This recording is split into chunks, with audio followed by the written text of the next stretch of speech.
Hi, welcome to Harmonies. My name is Denise Hurley, and my guest is Zoe Lewis. Um Zoe, Hello. hello. So I'm really happy that you're here on my show. So before we get into some questions, could you play a song for? That would be awesome if you Of would. course, of course. I'd be happy to. I'm here in Provincetown, sitting by my electric piano. Of course, I've got my little studio set up because that's what we do these days. But Mm-hmm. really, I'm a bit of a technophobe. I'm quite old-fashioned, and I still play records. And Denise, do you still play records? No, do not. I bet quite a few people out there do. And that's what I've been doing during this pandemic. I've been playing my 33s and also my 78s. And I have, I Nice. can't show it to you now, but I have my wind up Vitrola. And living on Cape Cod, I have found that I can travel with my Vitrola. I can even take it to the tip of Cape Cod on my kayak and play music to the seagulls as I get to the beach at the end. So this is my little song about that activity, and you can all sway along, please. Let's go on a date, don't hesitate, 'cause darling, I just cannot wait to play you a 78. Soon under the moon we'll wind up a tune. I think that you'll appreciate the sound of a 78, because life is full of scratches, especially these days, and there's a simple tonic in these antiquarian ways. Please, darling, don't laugh at my phonograph. I think that you will celebrate when I play you a 78. Please join in, Denise, if you feel like it. Or anyone else. Gently place the needle on the baker light. Depending how you're feeling, we can stay up all night. Just like Fred Astaire, we'll be dancing on air. So come on, darling, don't be late. Let me play you a 78. I just can't wait to play you a 78.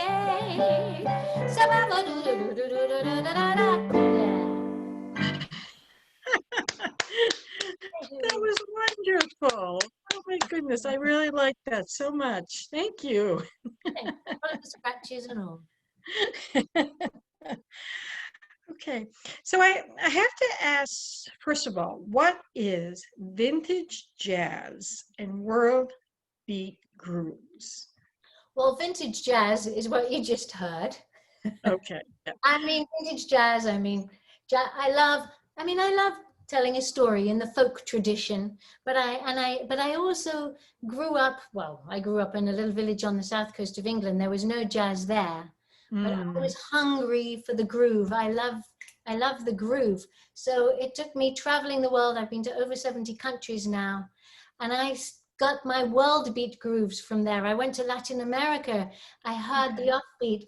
I started playing Latin grooves and trying to get them under my skin. And I went to Africa. I learned some of those grooves too. So that's my world beat stuff. But then I am a big fan of the old movies, the Vitrola records, Fred yeah, Astaire. I mean, and the old sort of, I love Jump Jive, Louis Armstrong, Louis Jordan, Slim and Slam, Django Reinhardt. I love all the French jazz, the hot jazz. Anyway, that's my vintage jazz. And the trouble with me and my music is people, you can't put me in a box. They right. don't, no DJs know what to play me on. Do they play me on the kids station? Do they play me on the jazz station? Do they play me on the folk station? Do they play me on the world beat station? Do they play me on the funny station? I mean, they don't know, and it's not necessarily been great for my career, but they should play me on the Zoe station. That's, and as I've got older, now I'm finding the people who like my station and are Yes, coming to me, but years to find the like-minded people because I don't fit into a certain genre, put it that way. So when people want me to explain what my music is, I give them a long list. I mean, perhaps people can write to me and tell me how to describe my music, but I call it world beat, vintage jazz. You know, I'm known as a band in a body because I love the piano, but I also write on all sorts of different instruments too. So. What other instruments do you play? Well, piano number one, guitar number two. They get smaller and smaller. Ukulele and harmonica number three. Okay. Number four, because you can jump freight trains with a harmonica in your pocket. Uh-huh. But you can't do it with a piano. I love playing spoons. And then as I traveled more, I saw that you can make music out of anything. Your body, Mhm. you can make it out of calabash that fall from the trees, garbage can lids, you know, the wooden spoons, the metal spoons, Zydeco washboards, anything, you know, and in third world countries, that's what's so stunning to me. People make music out of anything. If you feel it and you can, you know, it's not, I grew up with the classical tradition. So I suppose Okay. I broke through all that. And I love that you can make, well, my dad actually used to say, there's music in a horseshoe, there's music in a nail, there's music in a pussycat when you tread upon its tail, which was a bit naughty of him to say. But it defines music. Music is everything. So I love that when on my travels, you learn so many different grooves and kinds of instruments. So yeah, I play a lot of instruments, not so well. Oh, okay. Play the piano best. Yes. Okay. Okay. So you did mention that you've traveled around the world, 70 countries, and probably a lot of the states as well. Every Uh, state. do you have a favorite spot that you just would love to go back to? There's so many favorite spots. I live in my favorite spot, which is Mm, down on the tip of Cape Cod. You know, I can't believe it when the tourists come and then they leave, and I'm like, we can stay here. I mean, my hair is so wet. I've just been swimming. I jumped off the breakwater. Every day I'm swimming. It's beautiful. I'm so blessed and lucky. It's stunning here. But I am a big nature freak. So anywhere I can jump in the water, I'm happy. I okay. mean, one of the most gloriously beautiful places I've ever been is Tahiti, which was dreamy. I played a cruise there twice. I've been, went around the islands, went off exploring on my own. Paradise.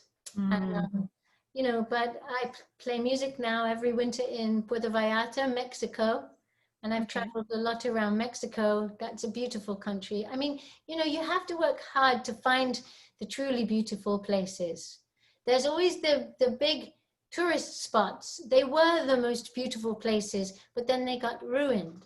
So my thing Mm, is I always go to the second one, or maybe now the third one, because then you see the beautiful spots when they're crowded are not so beautiful.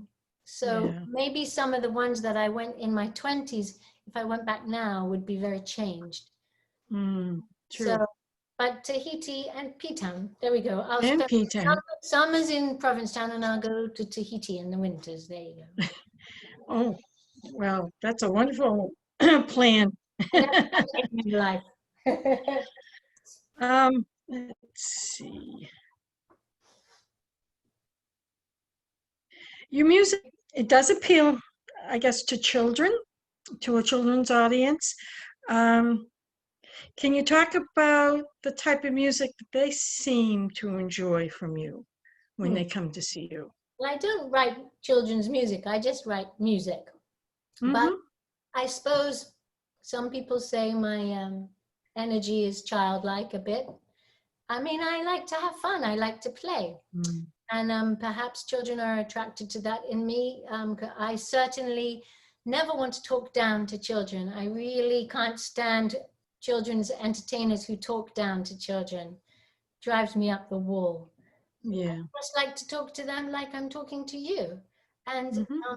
see the magic in things. They see the magic in things. Children teach me that and remind me that all the time. And I guess I like to remind people about the magic in the world, um, because I want to keep seeing it, however old I get. So inside, we're all different ages inside. We can choose what age we want to be at different times.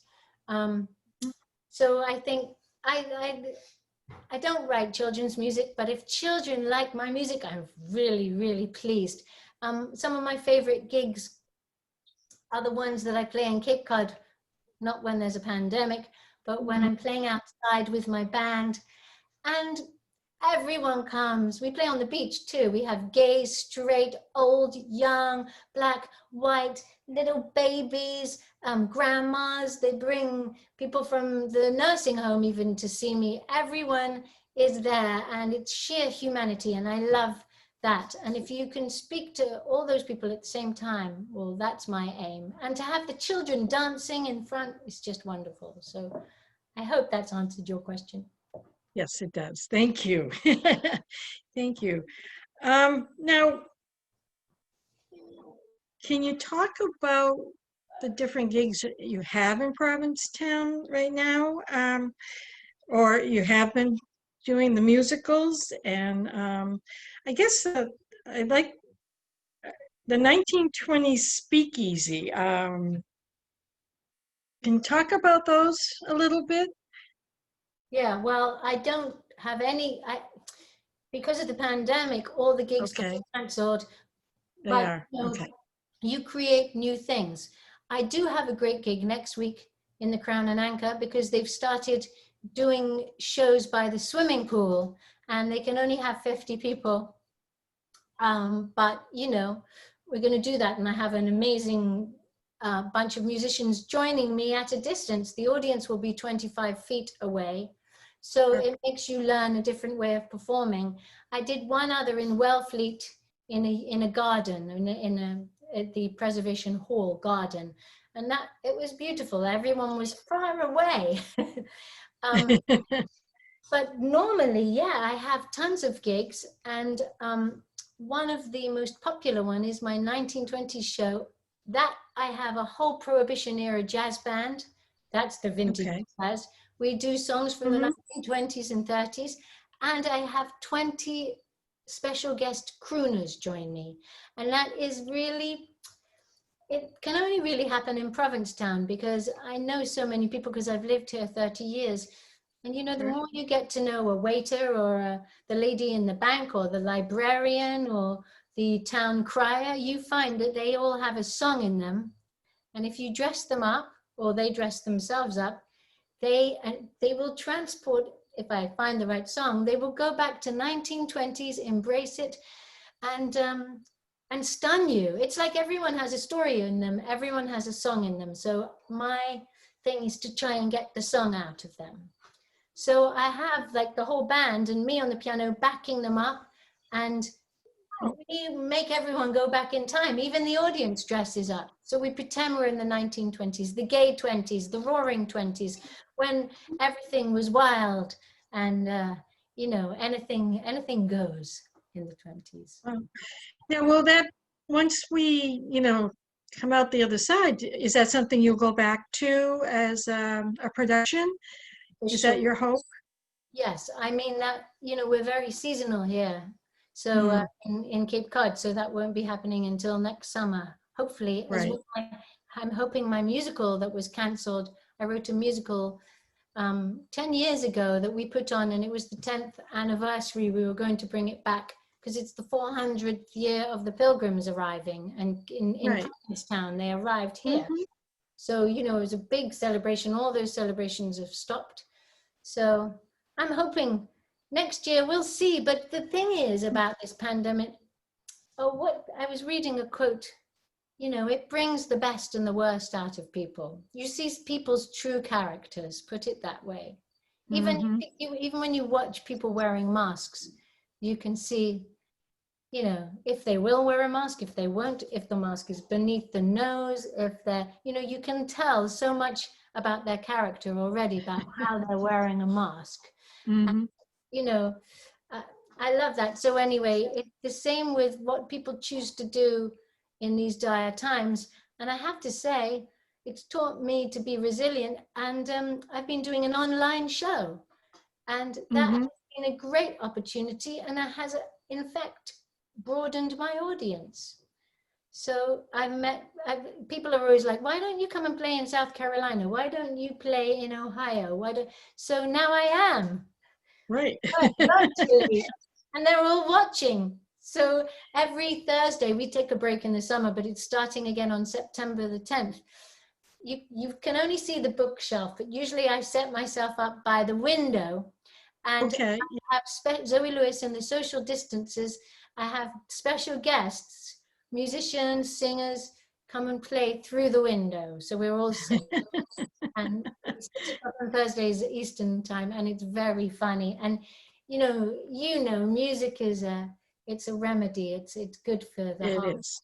and the soul, Mm-hmm. and it's kept. I mean, since March we were doing it, and it was making us laugh and happy, and apparently it was making other people happy too. So Yeah. Well, that's fabulous. You're able to do that while this is going on. Um, yeah, that was something I was just going to ask you about. Is your shows and your streaming and the shows that you've been doing um, and how things have been for you. So we kind of talked about that a little bit. So I do feel do you like have any? Go ahead. no, for Go me, ahead. it's funny because I'm a big fan of Julia Childs, and Oh, okay. you look at her old TV programs, and it's like press the button live, and I feel like Julia Childs when I do it. Her husband Paul is underneath the counter handing up saucepans and a plate and a knife, and she burns it, but she pretends it's all fine, and then she has a drink. I mean, that's how my show is on Thursdays. Things go wrong. It's like life. It's real.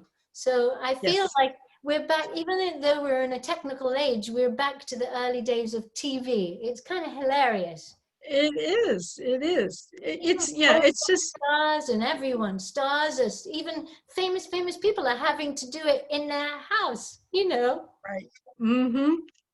We're all on a same playing field now with how we do things in our lives. So, and we're all, like you said, we're all trying to do it the best we can, and we're figuring out the technology and how to set up our homes to make it look like, like we're having fun, and so it's interesting times. It really is A very interesting nice times. backdrop. I like your backdrop. Thank you. Well, I've been trying to figure out how to make it interesting because I'm in my front room. So I was been playing with different tablecloths and backdrops and things like that. And this one seems to be working out pretty good. And I'm also trying to keep my Lights. It looks tree. like I'm it's sorry? in front of a tree of lights. Yes. Yeah. I love it. It's so pretty. So thank you. Uh, so my so I'm curious about the folks in P-Town, how they're doing, how other performers that are friends of yours are doing. Are they experiencing the same type of um, things as you are? Are they able to perform? Are they able to keep online? So how is that going for other people in P-Town? Well, we rely on our summer money to get through here. So Mm, people are having a hard time. We have more okay. tourists than I thought would come. Everyone's wearing masks and being good. But the restaurants, if you don't have outside space, you're not really going to be having many people eat inside. And the same with the performances, no inside performances. Right. So if you are a venue without an outside space, see you later. So my venues, I couldn't do the speakeasy because that's 20 people, and we have to put a cap on 50 for the audience. So Right. it's not really worth it. And also we couldn't socially distance. Right. So, I've had to, the few shows that I've had, it's totally different. So in Provincetown, we have a lot of drag queens. So they are performing solo with backing tapes, and that works. But there's only the Crown and Anchor by the swimming pool, which is where I'm playing, and the Pilgrim House. Right. They're doing it in the parking lot. To drag queen in Okay. the parking lot. Miss Richfield, 1981, is in the parking lot. Not sure how she feels about it. It's not I that, love it. it's not as glamorous as she would like it to be.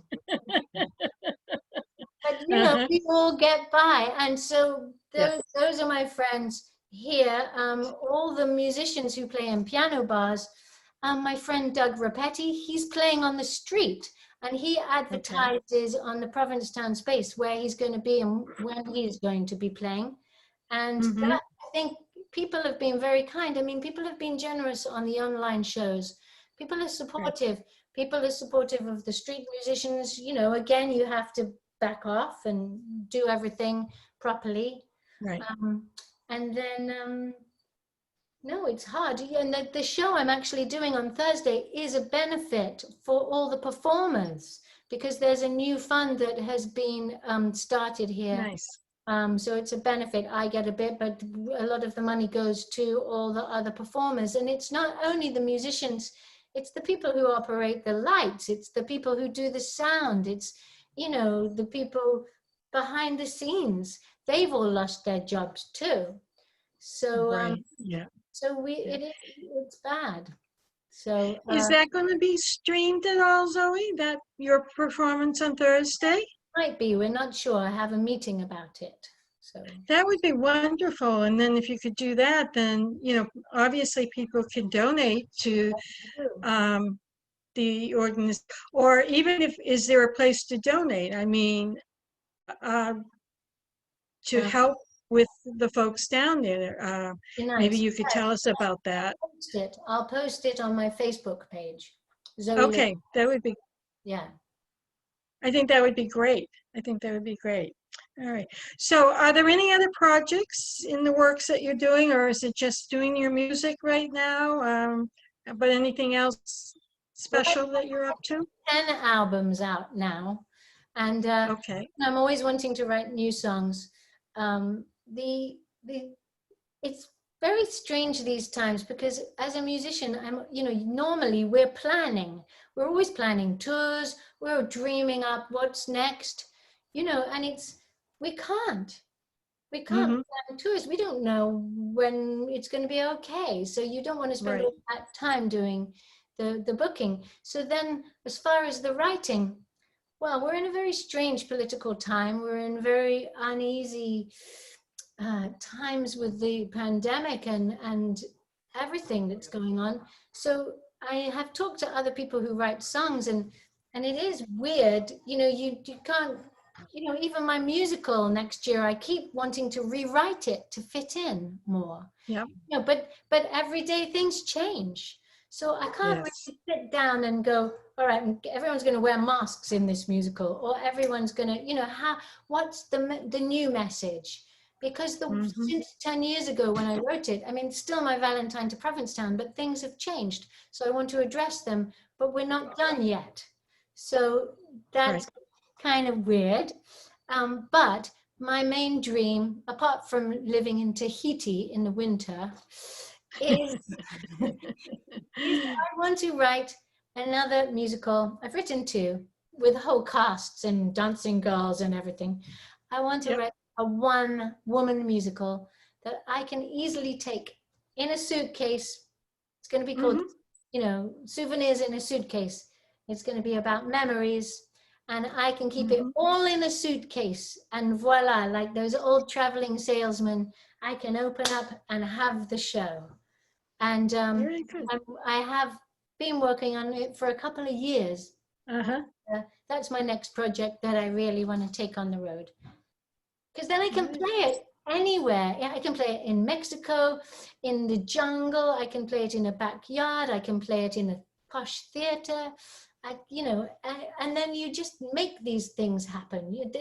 Voila, and that again, to go back to making the show on the computer happen. We're going to start on Thursdays on the 10th, and I love doing those because everyone is different. So I'm writing for it. We're having props, different guests. There's always a theme. Right. I mean, it doesn't just happen. You have to write them all. So sure, that's really fun. So I'm busy. Okay. All right. How are you doing in the pandemic? I am doing well. Yeah, I live in a little country town up here, and we have a lot of family taking care of each other, and we're doing the things we need to do. So I'm doing pretty good. And then I've taken up this little show I'm doing now and interviewing all kinds of people, which is bringing me a lot of joy to be able to sit down with folks like you and to talk about your lives and what's happening, and getting to see some friends that I haven't seen, other musicians that I haven't seen for a while, and being able to sit and, like, a couple of them said, Denise, this is nice because you and I have seen each other like after shows or a festival and haven't been able really to chit chat at all. And here we are. We're able to sit down and talk to one another like we've never talked before. So it's brought a lot of joy to me to do this. And so yeah, it's been a good experience for me. And I have my family, have my friends, have my joy. So yeah, so I'm doing good. Thank you. Good. Well, yeah, I mean, you can almost do all the things you've been meaning to do for ages too. Right. Exactly. My file on my desk has gone down. It's good. Yeah. Yeah, we were doing the kitchen and other rooms, so there was a lot of home improvement going on too. So, well done. Okay. So, all right. Well, Zoe, I want to thank you for coming on. I'm going to ask you to tell people how to find your shows on Thursday nights. You can let them know, and then maybe we can end the show with a song. Great. Sure. Well, okay. Well, thank you very much for listening. My name is Zoe Lewis, and you can find me on zoelewis.com. ZOELEWIS.com. If you're in England, Z is Z. So there we go. Thank you so much for having me, Denise. And we're going to get through this. There is a silver lining. I'm never going to lose hope. I'm never going to stop dreaming. When quarantine is over, I'll put my head upon your shoulder. But right now I'll just dream of after quarantine. When Trump has left the White House, I'm gonna squeal like Mickey Mouse. Things will be supreme after quarantine. Oh, I'm gonna throw a party for all my friends, hug everybody there, go out to eat in all the restaurants, and I'll even cut my hair. When quarantine is over, I'm gonna find a four-leaf clover, but right now I'll dream of after quarantine. Yeah.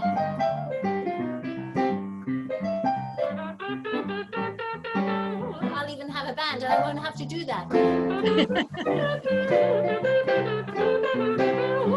I'll stop singing the blues, and I'll take a cruise around the world in style. And every face all over the place will be able to see me smile when quarantine is over. I'm gonna take up yoga and start a fitness regime after quarantine. When Donald is rejected and Biden and Kamala are elected, we'll feel serene, and I'll stop drinking Jim Beam and ice cream. Oh, but right now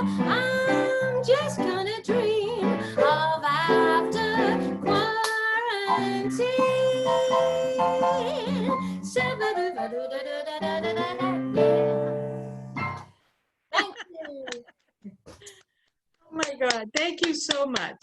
Thank you. That was wonderful. Fun. Thank you.